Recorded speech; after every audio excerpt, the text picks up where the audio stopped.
আসসালামু আলাইকুম ভিউয়ার্স, আশা করি সকলে ভালো আছেন। আজকে আমাদের আয়োজনে থাকছে বিসিএস ও বিশ্ববিদ্যালয় ভর্তি প্রস্তুতি। আজকে আমাদের আলোচনার বিষয় সাম্প্রতিককালের অতীব গুরুত্বপূর্ণ কিছু প্রশ্ন উত্তর। অতএব আপনারা ভিডিওটি স্কিপ না করে মনোযোগ সহকারে সম্পূর্ণ দেখবেন এবং ভালোভাবে আজকের প্রশ্ন উত্তরগুলো মেমোরাইজ করে নেবেন।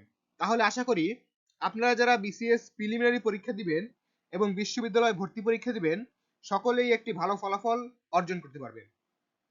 প্রিয় দর্শক, আপনার কাছে একটি অনুরোধ, আপনি যদি আমাদের পরিবারের নতুন দর্শক হয়ে থাকেন তাহলে এখনই আমাদের চ্যানেলটি সাবস্ক্রাইব করে আমাদের পরিবারের সদস্য হয়ে যাবেন এবং লাইক দিয়ে পাশেই থাকবেন। চলুন আমরা দেরি না করে মূল পর্বে চলে যাই। বাংলাদেশ সরকারি কর্ম কমিশন আইন ২০২৩ অনুযায়ী বিপিএসসি কিভাবে গঠিত হবে? উত্তর: একজন সভাপতি এবং অনূর্ধ্ব ৬ জন ও অনূর্ধ্ব ২০ জন সদস্যের সমন্বয়ে। রাশিয়া ইউক্রেন যুদ্ধে নতুন রুশ কমান্ডার কে? উত্তর: chief of general staff general Valery Gerasimov. Sheikh Hasina পল্লী উন্নয়ন একাডেমি কোথায় স্থাপিত হবে? উত্তর: জামালপুর। শেখ রাসেল পল্লী উন্নয়ন একাডেমি কোথায় স্থাপিত হবে? উত্তর: রংপুর। মেট্রো রেল কোন মন্ত্রণালয়ের অধীনে? উত্তর: সড়ক পরিবহন ও সেতু মন্ত্রণালয়। মিট চিকেন এক সুবর্ণ জাতের উদ্ভাবক কোন প্রতিষ্ঠান? উত্তর: বাংলাদেশ প্রাণী সম্পদ গবেষণা ইনস্টিটিউট BLRI। অমর একুশে গ্রন্থমেলা ২০২৩-এর প্রতিপাদ্য কি? উত্তর: পড়ো বই, গড়ো দেশ, বঙ্গবন্ধুর বাংলাদেশ। ১৫ই জানুয়ারি ২০২৩ ইউনাইটেড কমার্শিয়াল ব্যাংক লিমিটেডের নাম পরিবর্তন করে কি রাখা হয়? উত্তর: ইউনাইটেড কমার্শিয়াল ব্যাংক PLC। বাংলাদেশের প্রথম মরণোত্তর কিডনি দাতা কে? উত্তর: সারাহ ইসলাম।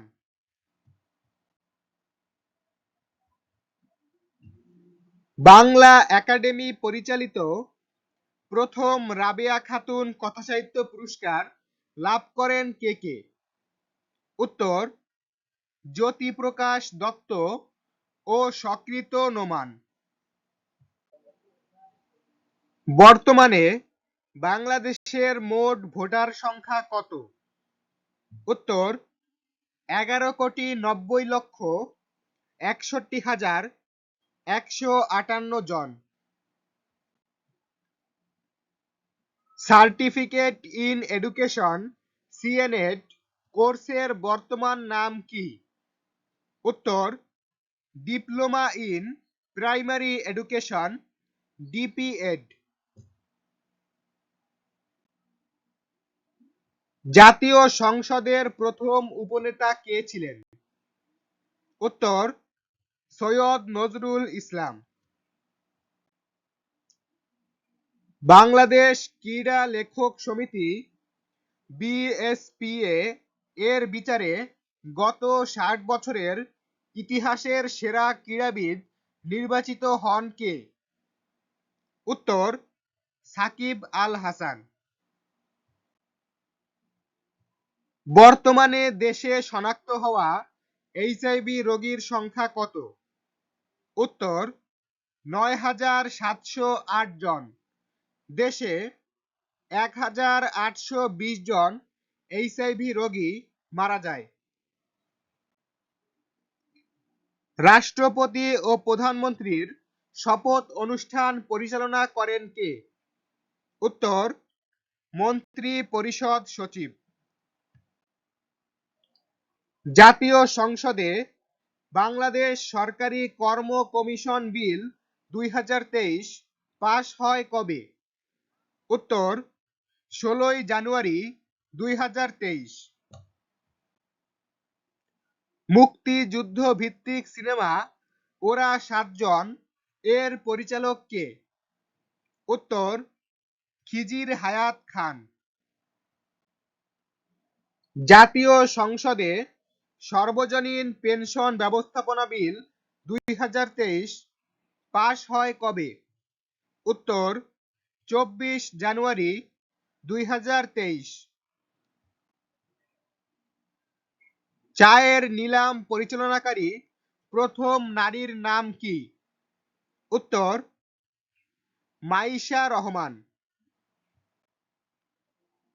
বঙ্গভবন তোষাখানা জাদুঘর কবে উদ্বোধন করা হয়? উত্তর 24 জানুয়ারি 2023।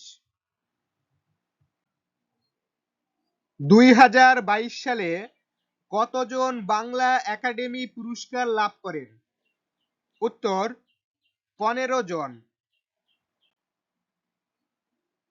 মৎস্য ও প্রাণী সম্পদ মন্ত্রণালয় সাকার মাছকে চূড়ান্তভাবে নিষিদ্ধ করে কবে? উত্তর 11 জানুয়ারি 2023। বাংলাদেশের কতটি তৈরি পোশাক কারখানা ইউএস গ্রিন বিল্ডিং কাউন্সিল থেকে সবুজ কারখানার স্বীকৃতি পেয়েছে? উত্তর 183টি। পহেলা জানুয়ারি 2023 কোন 5 দেশ জাতিসংঘ নিরাপত্তা পরিষদের অস্থায়ী সদস্য হিসেবে দায়িত্ব গ্রহণ করে? উত্তর ইকুয়েডর, জাপান, মাল্টা, মোজাম্বিক ও সুইজারল্যান্ড। বিশ্বের দীর্ঘতম কাচের স্কাইওয়াক নির্মিত হচ্ছে কোথায়? উত্তর মহারাষ্ট্র, ভারত। মেক্সিকোয় প্রথম নারী প্রধান বিচারপতির নাম কি? উত্তর নরমা লুসিয়া পিনা। 71তম মিস ইউনিভার্স নির্বাচিত হন কে? উত্তর আর বনি গ্যাম্ব্রিয়েল, যুক্তরাষ্ট্র। লেপার্ড 2 ট্যাঙ্ক কোন দেশের তৈরি? উত্তর জার্মানি। চ্যালেঞ্জার 2 ট্যাঙ্ক কোন দেশ তৈরি করে? উত্তর যুক্তরাজ্য। সকলকে অসংখ্য ধন্যবাদ আপনাদের মূল্যবান সময় ব্যয় করে আমাদের ভিডিওটি দেখার জন্য। আজকের এই ভিডিওটি যদি আপনার একটুও উপকার এসে থাকে, একটুও ভালো লেগে থাকে, তাহলে অবশ্যই একটি লাইক দিবেন, একটি সুন্দর কমেন্ট করবেন। আপনি যদি আমাদের পরিবারের নতুন দর্শক হয়ে থাকেন তাহলে এখনই আমাদের চ্যানেলটি সাবস্ক্রাইব করে আমাদের পরিবারের সদস্য হয়ে যাবেন এবং লাইক কমেন্ট শেয়ার করে আমাদের সাথেই থাকবেন। আজ আমরা অতীব গুরুত্বপূর্ণ 30টি সাম্প্রতিক প্রশ্নোত্তর আলোচনা করলাম, যেগুলো বিসিএস প্রিলিমিনারি পরীক্ষায়, ভাইভা পরীক্ষায় এবং বিশ্ববিদ্যালয়ে ভর্তি পরীক্ষায় আসার সম্ভাবনা অত্যন্ত বেশি। অতএব আপনারা ভালোভাবে ভিডিওটি মনোযোগ সহকারে 2-3 বার দেখে বুঝে আজকের প্রশ্নোত্তরগুলো মেমোরাইজ করবেন। তাহলে আশা করি আপনারা এখান থেকেও কমপক্ষে 2-1টি প্রশ্নোত্তর হলেও ইনশাল্লাহ আপনারা কমন পাবেন। আজকের মতো আর কথা না বাড়িয়ে এখানেই শেষ করছি। সকলকে অসংখ্য ধন্যবাদ। সকলের প্রতি রইল নিরন্তর শুভকামনা। দেখা হবে পরবর্তী ভিডিওতে। ততক্ষণ ভালো থাকুন, সুস্থ থাকুন। আসসালামু আলাইকুম।